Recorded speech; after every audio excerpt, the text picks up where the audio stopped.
Les mystères de Grès-sur-Mer. J'en connais pas beaucoup de mystères. Il y a une chose, oui, un mystère, je ne sais pas. Il paraîtrait qu'il y a un souterrain qui part de Creully et qui arrive au château de Vaux. Mais ça, j'y suis jamais allé. Mais on le dit. À part ce mystère-là, je n'en connais pas d'autres. Donc en l'occurrence, j'habite Grès depuis 1978. J'habitais auparavant sur Caen et je suis venu m'installer ici à La Valette. On a fait construire cette maison-là. Disons que ça fait bientôt 45 ans, quelque chose comme ça, qu'on est là. Voilà. Ben, le choix, comme le choix de ce village, c'est surtout le bord de mer, quoi. Parce que je suis natif du Havre, j'ai toujours vécu au bord de la mer. Dès l'instant où j'ai plus la mer, ça s'est vu pareil. Donc c'est pour ça qu'on a atterri à Grès-sur-Mer, et puis on ne regrette pas du tout, parce que c'est quand même un village quand même qui est très intéressant, puis sympathique. Oui. La boîte à secrets. C'est comme à la télé, ça. Je suis arrivé au conseil municipal en 1983. Et puis, eh bien, disons que j'étais conseiller municipal pendant je ne sais plus combien d'années, mais enfin, je suis après passé adjoint. Et puis après, bien sûr, au décès de Michel Grimaud, j'ai été bombardé maire pour prendre l'intérim. Et les élections suivantes, je suis repassé maire 2 fois. D'accord, donc 2 mandats. 2 mandats. Ce qui fait au total 13 ans, quoi. J'ai que de très bons souvenirs. Parce que, quand je voyais avec tous les collègues, avec tous les problèmes qu'ils ont, avec leur population et tout ça, nous, on n'a jamais eu de problème de ce côté-là. Ça s'est toujours bien passé. Les réunions de conseil, c'était toujours agréable quand même. Le contact avec l'habitant, c'était formidable. Disons que maintenant, j'en ai fait pratiquement ma famille, quoi. Les habitants, ils sont tous autour de moi et j'en garde un excellent souvenir. Le maire d'une petite commune, il faut qu'il fasse tout, quoi. Il y a pas de, bien sûr, il y a les adjoints qui participent, mais enfin, disons que c'est comme à la mairie, la secrétaire de mairie, c'est pareil, elle a toutes les casquettes, il n'y a pas de service différent, il faut faire tout. Faut faire tout. C'est ce qui est intéressant d'ailleurs. Maintenant je ne suis plus maire, mais enfin ça continue toujours. Ce qui a marqué beaucoup, c'est quand ils ont sorti le char qui est exposé, le One Charlie, qui est exposé à la plage, disons que c'était Bildon. Bildon, qui était le conducteur du char, et qui a réussi à s'en sortir quand même. Ils étaient à 5 ou 6 dans le char, et quand il est tombé dans le trou de bombe, qui se trouvait au milieu de la route actuelle, et ils sont sortis qu'à 2. Ils ont réussi à se cacher dans les dunes, et de là, ils s'en sont tirés quand même. Pas en très bon état, parce que Bildon il avait un bras, il avait des prothèses partout, les jambes et tout ça. Mais bon, il s'en est sorti quand même. Si bien qu'il était revenu plusieurs fois, et quand il est revenu sur Grès, et il a signalé que son char était sous la route. Et puis donc ils ont essayé de faire des recherches et ils ont en effet trouvé qu'il y avait quand même quelque chose sous la route. Donc ils ont creusé toute la route et le génie anglais, les militaires anglais du génie sont venus pour sortir le char de ce trou-là. Mais c'est un char quand même qui fait 40 tonnes et leur grue ne suffisait pas. Si bien qu'ils ont essayé je ne sais pas combien de fois, puis forcément que le char était collé au fond, parce que c'était quand même dans les marais là. Et alors, ils ont fait quand même à la longue, ils ont été chercher l'entreprise de Médière de Caen, une grosse entreprise justement spécialisée pour ça. Et là, ils sont venus avec une grue de 100 tonnes. Et il a sorti le char comme avec une passe à sucre. Et les Anglais étaient complètement estomaqués. Et alors ce char-là, après, il a été forcément pour tout le nettoyer, tout sabler tout ça, puis le repeindre et tout ça. Et ils l'ont exposé ici. Et depuis, régulièrement, l'armée anglaise vient pour le repeindre, parce que forcément exposé à la mer comme ça, il y a la rouille qui s'y met. Et là, il serait temps aussi qu'ils en mettent une petite couche. Donc, notre Bildon, forcément, est décédé il y a quelques années maintenant. Et son désir, c'était que ses cendres soient répandues dans la dune de Grès, là où il s'était caché.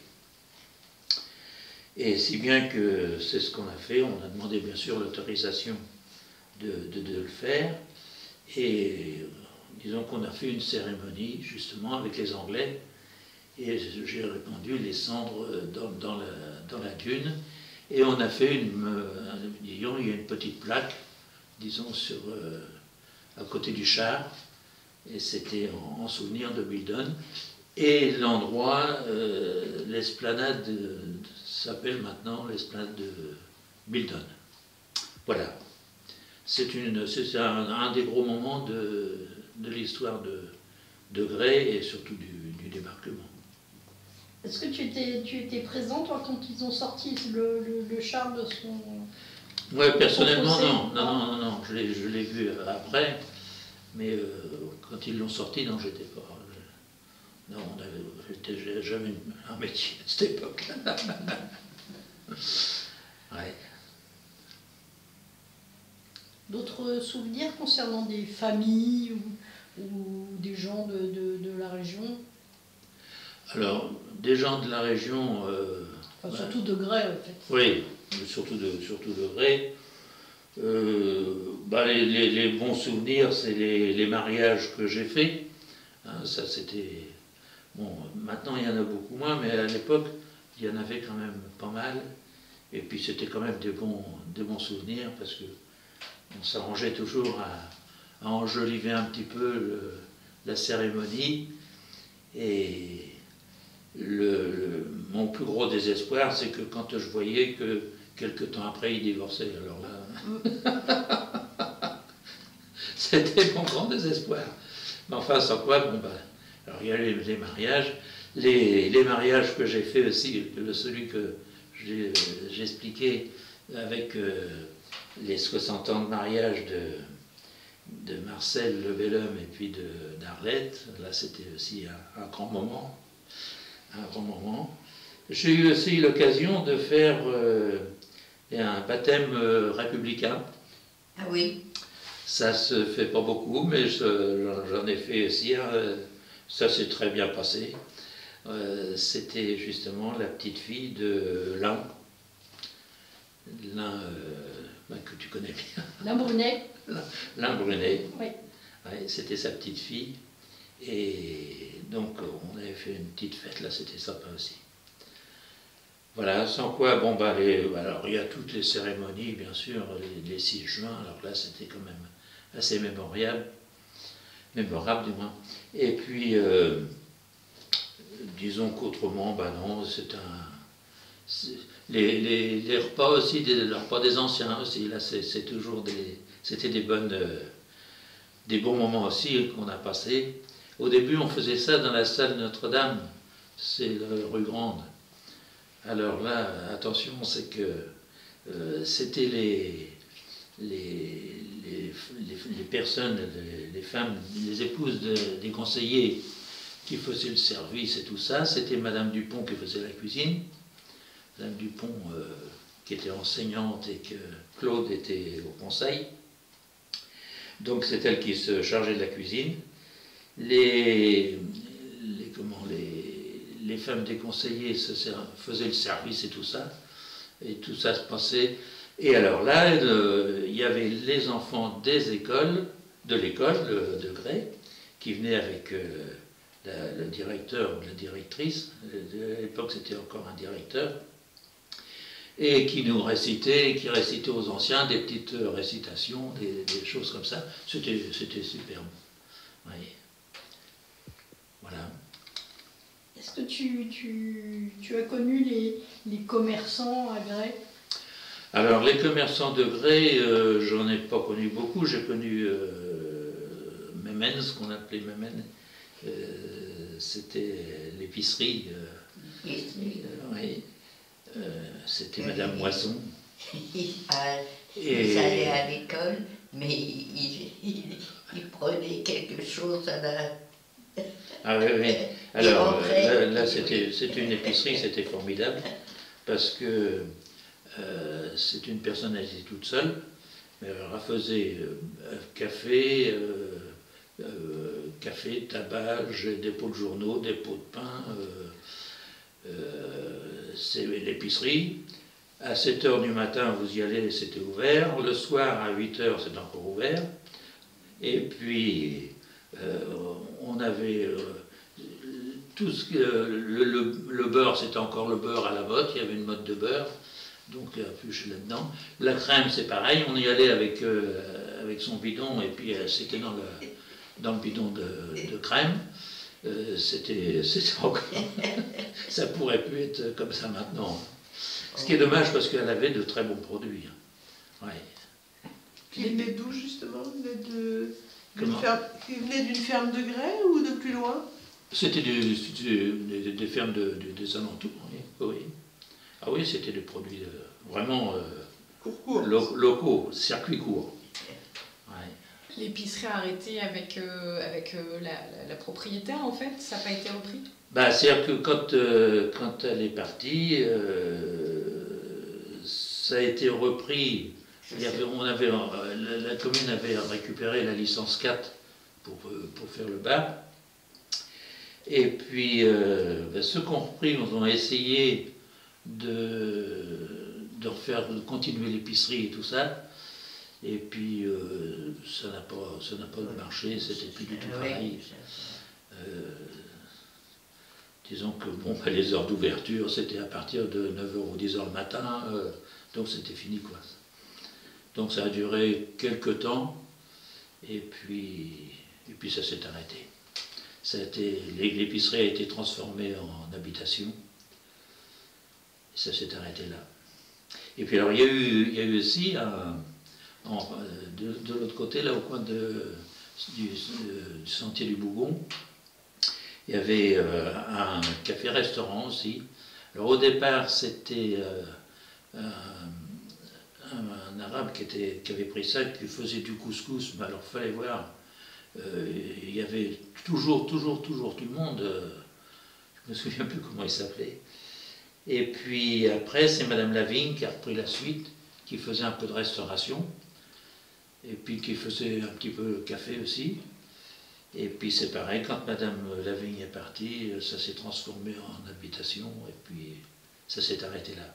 C'est les seuls commerces que j'ai connus, moi. Il y avait une boulangerie aussi, chemin Bagnard. Chemin Bagnard, c'était un dépôt, oui. C'était un dépôt de vente, c'est un dépôt de pain, quoi. Mais bon, je l'ai connu très très peu. Très peu parce que bon, bah, il y avait le boulanger de Banville. Alors c'était du temps de Monsieur Gast, qui, je crois, il doit être décédé maintenant, qui habitait Coursal après. Et c'est lui qui a commencé à apporter du pain au dépôt de pain. Et après, le boulanger, faisait la tournée, passait tous les jours. Et c'est pareil, ça a duré qu'un temps, parce que disons, après ça s'est arrêté. Ça s'est arrêté parce que, c'est encore bizarre aussi, ils faisaient des pots de pain, puis alors ils venaient par exemple ici, dans le lotissement, ils donnaient le coup de klaxon pour signaler son passage, et tout le monde sortait pour aller chercher le pain. Et puis il y a des gens qui ont rouspété parce que ça les gênait, le coup de klaxon et tout ça, ça réveillait les enfants, donc il a arrêté aussi. Enfin, c'est des petites histoires de village, ça. Ouais. Et il y avait une petite supérette aussi, qui était située à l'endroit du club Les Tamaris. Non, c'était une épicerie, mais moi je n'ai pas connu. D'accord. Je n'ai pas connu. Après, bah, oui, ça a été racheté par la mairie. Et puis il y a on a fait une petite salle, et il y avait les chambres au-dessus. Ces chambres-là servaient justement à loger les maîtres nageurs à la saison.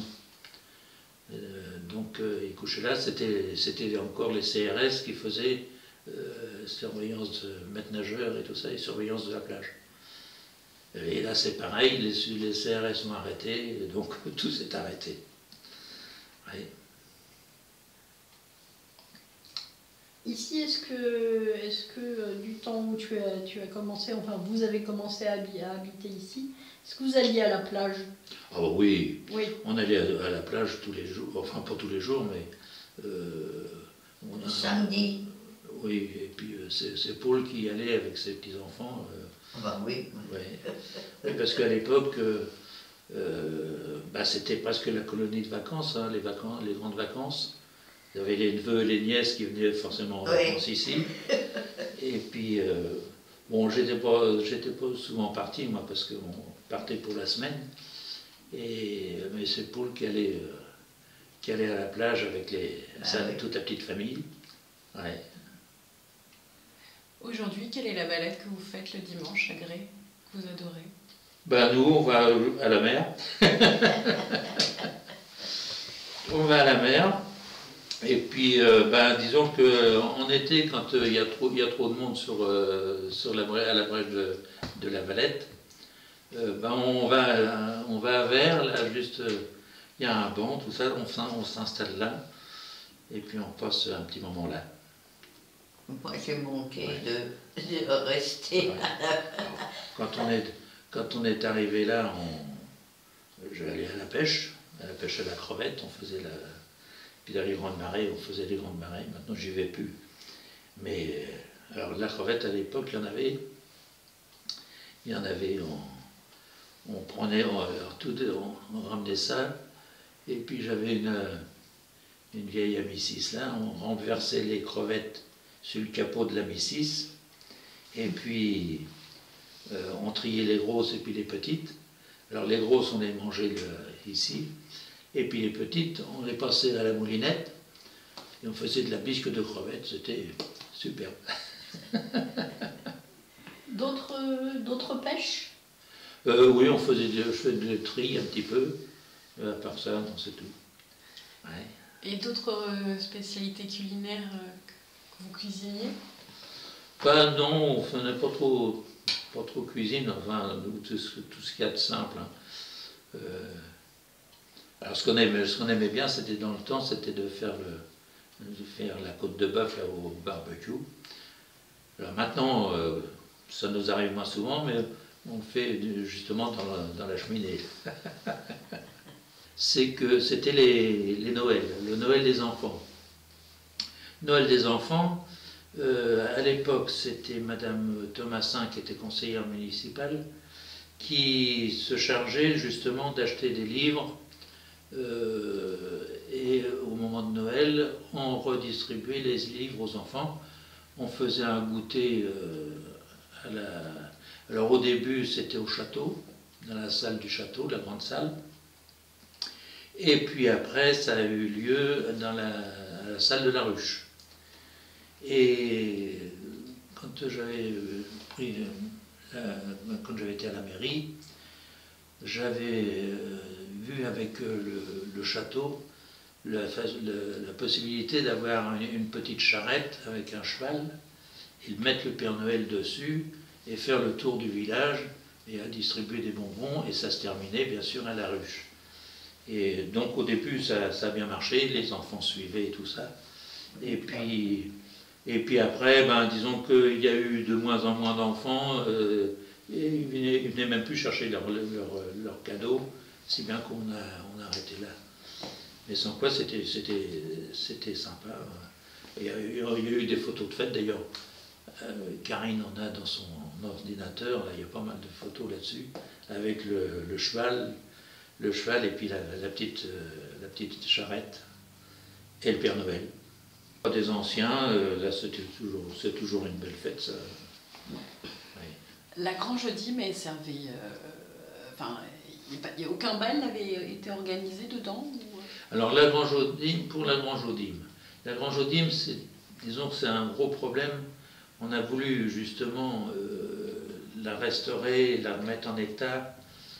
Donc on a continué justement à la protéger au point de vue toiture et tout ça. Et le problème, c'est qu'on n'a jamais pu avoir l'autorisation d'en faire une salle recevant du public. Oui. Parce que, disons que elle est sujette aux inondations, étant très, très proche de la rivière. Donc, elle est, disons, dans la zone rouge sur la submersion marine et flux et rivière. Et donc, on n'a jamais eu l'autorisation de pouvoir recevoir du public dedans. Donc, pour l'instant, comme ça, elle nous est utile pour entreposer le matériel de la commune. De temps en temps, quand on fait un petit pot comme ça à l'intérieur, on a fait quelques animations aussi avec la DTLB, ça s'est toujours bien passé, mais enfin on ne peut pas officiellement la transformer en salle de réception, sans quoi on l'aurait fait bien sûr. Alors on dit la Grange aux Dîmes ou on dit la Grange à Dîmes? C'est la Grange aux Dîmes, mais normalement ça devrait être la Grange à Dîmes. Ouais. Est-ce que vous avez une évolution des paysages avec le réchauffement climatique? Pas énormément. Chez nous, le changement climatique n'agit pas beaucoup, à part bien sûr sur la météo, mais au niveau par exemple de la mer, on a eu quand même la bonne idée d'y installer des stabi-plages qui ont permis justement de faire remonter le sable juste en haut de plage. Et depuis qu'on a mis ces stabi-plages-là, eh bien, disons que le sable ne s'en va plus. Il reste là. Tout ça parce qu'on s'est aperçu que le blocos qui est juste à la brèche du Bisson, là, le blocos était pratiquement était dans la mer. Et on s'est aperçu que la mer, disons qu'il s'est retrouvé juste au bord et la mer avançait de plus en plus. Si bien qu'il y a une petite cabane là, qui est aussi derrière, et c'était une cabane qui appartenait au conseil départemental. Et pour les petits résidents du château, ils venaient ici, il y avait des douches et tout ça pour aller se baigner. Et quand on s'est aperçu que d'un seul coup, en une seule marée, il y a une vingtaine de mètres de dunes qui étaient parties à la mer. C'est là qu'on a intervenu, qu'on a fait des digues en bois, et puis à la suite on a remis ces stabilages-là de façon à ce que ça remonte le sable, et depuis on a regagné au moins, en haut de plage, au moins 1,50 m de sable. Et on voit à l'heure actuelle, ça ne gagne pas. Mais sans quoi, je vois dans les endroits où ils ont pas fait de stabi-plage comme ça, la mer gagne vraiment. Pour l'instant, nous, on est un petit peu protégés. Mais je ne dis pas qu'un jour... Elle tente de remonter, en fait. Ah oui. Oui, parce qu'il est prévu que ça remonte jusqu'à même 1 mètre de marnage, et là, on risque d'avoir les pieds dans l'eau. C'est quoi le plus haut de la commune? Comment? Le niveau le plus haut de la commune? Ben, le niveau le plus haut de la commune, ben, je crois qu'on en fait partie, nous. C'est-à-dire qu'il y a presque une bonne dizaine de mètres de dénivellation entre le haut de la Valette et puis le bas. Et là, ça monte toujours. Encore, les nouveaux lotissements qui ont été construits sont vraiment en haut, sur les points hauts de la commune. Mais le bourg est vraiment pratiquement au niveau de la mer. C'est ce qui est inquiétant d'ailleurs. J'ai eu l'occasion de monter jusque dans le haut du château d'eau qui est à Banville. Je suis monté tout là-haut, parce que je faisais partie du syndicat d'eau, et puis bon, on a eu l'occasion comme ça de monter là-haut. Et ce qui est stupéfiant, c'est que pourtant le château, il est haut, et quand on est tout en haut, c'est à peine si on voit le toit du clocher. C'est-à-dire que c'est pour vous dire que le bourg est vraiment tout à fait en contrebas. On voit juste que la mer, c'est tout. On ne voit pas le bourg de Grès. Sur les oiseaux, vous avez vu une évolution des espèces? Alors, sur les oiseaux, oui, il y a eu une évolution. Disons qu'on suit ça de près. C'est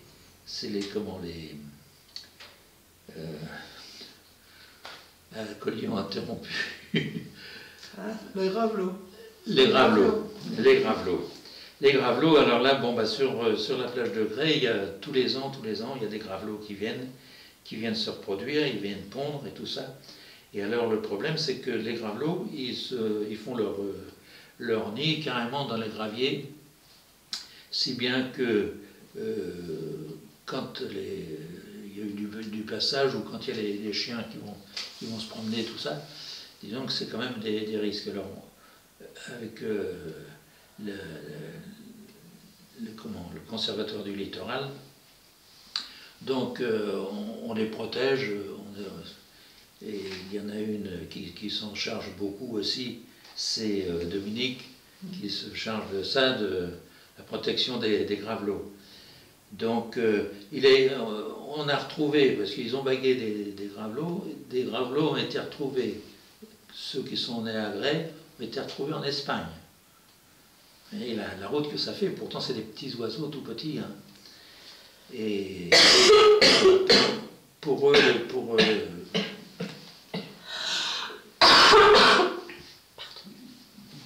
faut voir le médecin. Mais pour les gravelots, alors, sans quoi pour les autres oiseaux, c'est vrai que on en voit beaucoup de moins en moins. Les oiseaux de jardin, on en voit encore un petit peu, mais il y en a beaucoup moins qu'il y en a fait autrefois. Alors je ne sais pas si... Alors il y a les chats aussi qui se promènent pas mal, mais c'est pas d'eux mais on en voit beaucoup moins. Notable dans le pays? Ben, au point de vue catastrophe, dans le village, c'est les inondations. Ça, il y a eu des gros orages, et on a vu la route de Sainte-Croix se transformer en fleuve. Hein. ça dévalait par là, et toute la terre se retrouvait au niveau du monument aux morts. Et à ce moment-là, on a élargi les buses qui conduisent justement à la Sole, et depuis il y a quand même beaucoup moins de dégâts. Mais sans quoi, à chaque fois, ça faisait ça. Et l'eau arrivait à rentrer dans les maisons. Je vois les maisons qui sont en bas de la route de Sainte-Croix étaient inondées. Sans quoi, autrement, non, il n'y a pas eu d'autres catastrophes de ce côté-là. Mais là, il y a longtemps qu'on n'a plus eu d'inondation. Je n'ai pas de pire souvenir. Non, là, ce qu'on a, disons que les mauvais souvenirs, c'est quand on voit nos habitants qui s'en vont, quoi. Ça, c'est triste, mais malheureusement, on ne peut rien faire, on subit. J'ai lu quelque part qu'il y avait, il y a pas mal d'années de ça, une briqueterie à Grès. Oui. Et on ne trouve absolument aucune information là-dessus. Alors, une briqueterie à Grès, je sais qu'il y en a eu une, je n'ai pas jamais connue. Par contre, Maurice Leron, qui a été longtemps premier adjoint à la commune, pendant presque une quarantaine d'années aussi, lui, il est né là où il y a l'île de Plaisance. Il est né là et il nous a toujours dit que la briqueterie était de l'autre côté de la route, face à la... Face de l'île de Plaisance. Ouais. Alors, effectivement, il y a une rue qui s'appelle la rue de la Briqueterie. Donc c'était là qu'elle était. Mais moi, j'ai jamais connu ça. Par contre, je crois bien même qu'il y en a une à la mairie. Il y a des briques qui sont encore avec Grès-sur-Mer dessus. Il y en a quelques-unes, il y a quelques habitants qui en ont encore. Mais c'est tout ce que je connais de ça. C'est-à-dire que des anciens sentiers, oui. Il y a derrière le château d'eau, il y avait un chemin qui n'existe plus maintenant. Ça, c'était la continuité du chemin du Flouet. Et je ne me souviens plus comment il s'appelait déjà ce chemin-là. Et alors, ça donnait dans les marais, il y avait des mares. Ces chemins-là étaient utilisés par les gabionneurs. Il y avait des gabions là, à cette époque-là. Il y en a toujours d'ailleurs. Mais par contre, ces chemins-là sont maintenant végétalisés, les arbres et tout ça. Mais ça serait bon de pouvoir les remettre en état, parce que le Conservatoire du littoral, pendant un moment, avait voulu dégager un petit peu tous les arbres qu'il y avait autour des grandes mares, et parce que forcément que ça devenait trop dense, et ne pouvant pas utiliser ces chemins-là, ils ont eu recours à des hélicoptères pour pouvoir enlever ces arbres-là. Je ne vous dis pas le coût de l'opération. Oui, alors au niveau des chemins, sans quoi il y a le chemin qu'on aime bien, c'est celui qui est le long de la Sole, qui prend au stade de foot et qui redonne à la mer. Et là c'est sympa. C'est sympa. Mais il est très utilisé. Hein.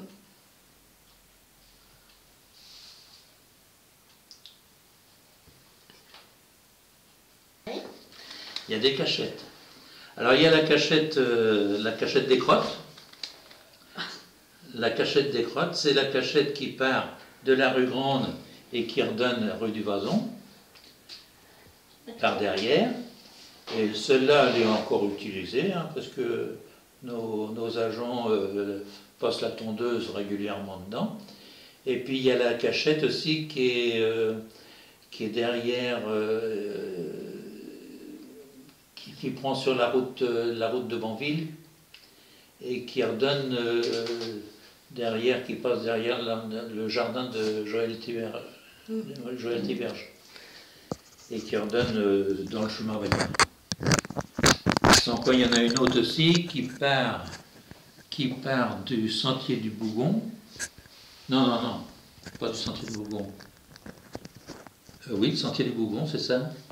Et puis qui redonne route de Sainte-Croix, qui est utilisée par les enfants pour aller à la salle de la Ruche pour faire du sport en salle et tout ça. Et ça, elle est régulièrement utilisée. Il y en a encore une autre? À ma connaissance, non, j'en vois pas d'autres. Entre la rue de la Démêlée et la rue de Sainte-Croix. Oui, ben c'est celle-là, oui.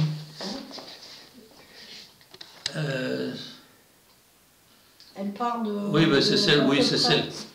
En face chez Marie Foury. Oui, c'est ça, oui, oui. Et c'est celle qui arrive au sentier du Bougon. Non, elle arrive route de Sainte-Croix. Ah oui, oui, oui. Oui, puis de l'autre côté, c'est ça. Oui, oui, c'est la continuité de celle-là. Un petit coquillage, puis on léchait ça. Ah non, j'avais pas le début. Recommencer les bonbons. Pardon. Il y avait quoi comme bonbons? Alors, les bonbons qu'il y avait les réglisses qui étaient en rouleau, et puis les roux doudous. Les roux doudous, là, c'était un petit coquillage avec un bonbon dedans, puis on léchait le roux doudou, chacun son tour, comme ça. C'était pas trop hygiénique, mais enfin. Oui. Elle vendait des bonbons Madame Moisson. Ah oui. Ah oui, ça c'était... D'ailleurs, les gamins, aussitôt qu'ils avaient une petite pièce, ils allaient chez Mémène, ils achetaient des bonbons. Ah oui.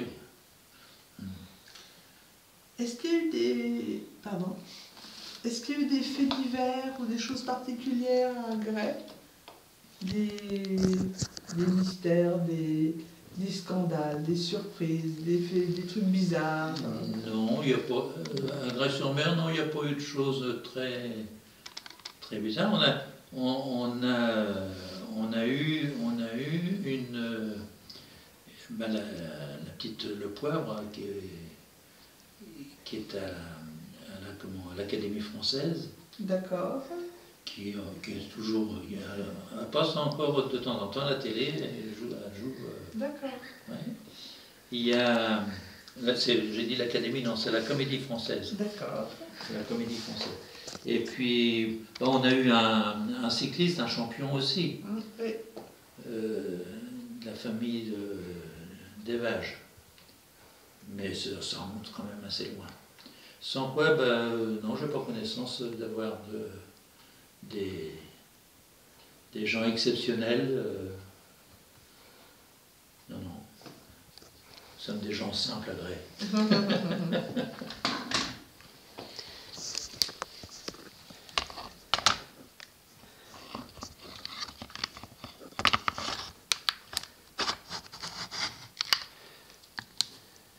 Est-ce que vous avez d'autres questions, les filles?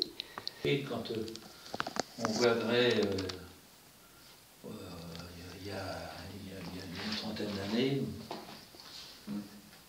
quand on voit la mairie avec le grand mur devant, vous ne voyez pas la mairie, le parking en face, la rue du Marais avec le...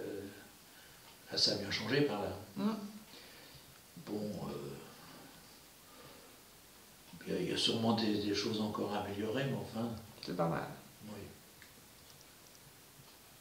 Il y a des choses qui ont disparu à Grès. Quand j'étais petite fille et que je venais en vacances, il y avait les chars fleuris. Tu te rappelles de ça? Ah non. Non. Non, moi j'ai pas C'était connu. déjà fini. Ouais. J'ai pas connu. Il y avait la retraite au flambeau aussi. Oui, ça, oui, on l'a connu à la fin, quoi. Mais les chars fleuris, non. Alors il y a le carnaval de l'école. Eh oui. Alors une année c'est sur Banville, une année c'est sur Sainte-Croix et une année sur Bray. Et en général, c'est sympa, quoi. Enfin, c'est bon enfant, quoi, c'est bien. Oui. C'est sympathique. Ouais. Oui. Il y avait aussi le conseil municipal des enfants. Ça, t'as connu? Oui, ben, il y a eu le conseil municipal des enfants, oui. C'est un petit peu moi aussi qui a mis ça en route. Et c'était justement avec, comment il s'appelait déjà? Aurélien Le Tertre. Aurélien. C'était Aurélien qui s'occupait de ça. Et ça marchait bien. Et puis malheureusement, Aurélien est parti vers d'autres horizons, si bien que ça s'est arrêté là, quoi. Mais sans quoi c'était bien. Donc c'était même une de ses filles qui avait le rôle de mère. Et puis les conseillers, mais non, c'était gentil. Mais bon, ça n'a pas. Ce sont des choses qui devraient revenir, à ton avis? Oui, c'est pas mal. C'est pas mal parce que je vois dans certaines communes où ça existe maintenant, ça marche pas mal en général. Et puis ça permet quand même un petit peu de responsabilité des enfants et aussi un petit peu de leur apprendre un petit peu le fait d'être citoyen et ça, il y en a besoin. Est-ce que dans la mairie, tu pourrais localiser l'endroit où il y a les photos, et puis les vieilles photos, et puis essayer de voir s'il y a des photos qui pourraient intéresser Marie? Ou est-ce qu'il faut demander à Karine? Comment est-ce que tu penses que c'est? C'est sur son ordinateur. Alors par contre, je ne sais pas si ça y est toujours, mais dans le bureau de Pascal, il y avait toutes les coupures de presse et tout ça, des photos qui y étaient, je ne sais pas s'ils sont toujours, je ne sais pas si. D'accord. Mais c'est à voir, hein, parce que Oui. il y a tout un dossier. Jojo, le menuisier qui s'occupait de ça, lui, alors c'est lui qui les montait puis qui les démontait. Il a remonté tous les ans. Et puis j'ai souvenir celle qui était restée là pas loin de la Croix de Lorraine, il y en avait toujours une qui restait longtemps. Et puis, mais sans quoi j'en ai pas eu beaucoup, non. Au moment, ça aussi, la Croix de Lorraine, et je me souviens à l'inauguration, c'était Jacques Chirac qui était venu justement à l'inauguration de la Croix de Lorraine. Et quand elle a été érigée, c'est avec Jacques Duchesne, qui était le président des fidélités gaullistes. C'est lui qui a justement décidé d'ériger cette croix de Lorraine ici. Et pour ne pas faire d'impair, parce qu'il y a toujours eu la polémique entre Coursol et Gray pour savoir à quel endroit le général de Gaulle avait débarqué le 14 juin, pour cesser toute cette polémique-là, on a cédé un bout de terrain à Coursol, de façon à ce que la croix de Lorraine soit érigée juste à la limite entre Coursol et Gray. Voilà. Alors j'ai su que, pas plus tard que le samedi dernier, qu'il y avait eu un film qui avait été fait au moment du débarquement, un film l'original, et il s'avérerait que c'était plus du côté du camping qu'il est redémarré. Donc, pour l'instant, ils sont en train de mettre ça en place, mais ça risque de réveiller un petit peu la polémique. Merci. Merci beaucoup. Voilà. La cabine téléphonique qui est dans le centre de Gray, vous l'avez Vous avez connu avant? Ah ben oui, Sans fait. la cabine téléphonique, moi je l'ai connue, elle a été de nombreuses années stockée, disons, à la Grange Audim. Et puis, disons que elle s'est plutôt abîmée un petit peu là. Et puis un beau jour, comme ça, on a décidé quand même de la ressortir. Et notre agent communal, Olivier, l'a bien décapée, l'a repeinte et tout remis en état. Et on avait fait un petit dépôt pour mettre des livres à disposition des habitants. Et ça a l'air de bien fonctionner parce qu'on y voit souvent du monde qui vient pour chercher et remettre des livres dedans. Ça fonctionne bien. Ouais. Mais elle venait d'où cette cabine? Bah, c'était les amenés d'Angleterre, bien sûr. Alors je ne sais pas, c'était bien avant que c'était du temps de Michel Grimaud qui l'avait fait venir de là-bas. Je ne sais pas comment ça s'est... par quel moyen. Mais à l'époque, il y en avait un petit peu partout aussi, hein, qui venaient d'Angleterre. Il y en a eu à Coursol, il y en a eu... oui. Et tu sais pas pourquoi il avait fait venir cette cabine? Non. Alors, initialement, elle devait être placée sur la place des Anglais. Et puis, place des Anglais, il y a eu, vu que la cabine n'était pas prête et tout ça, donc il y a eu une cabine téléphonique place des Anglais qui était une cabine publique. Donc celle-là n'a jamais été remise à la place où elle devait être au départ.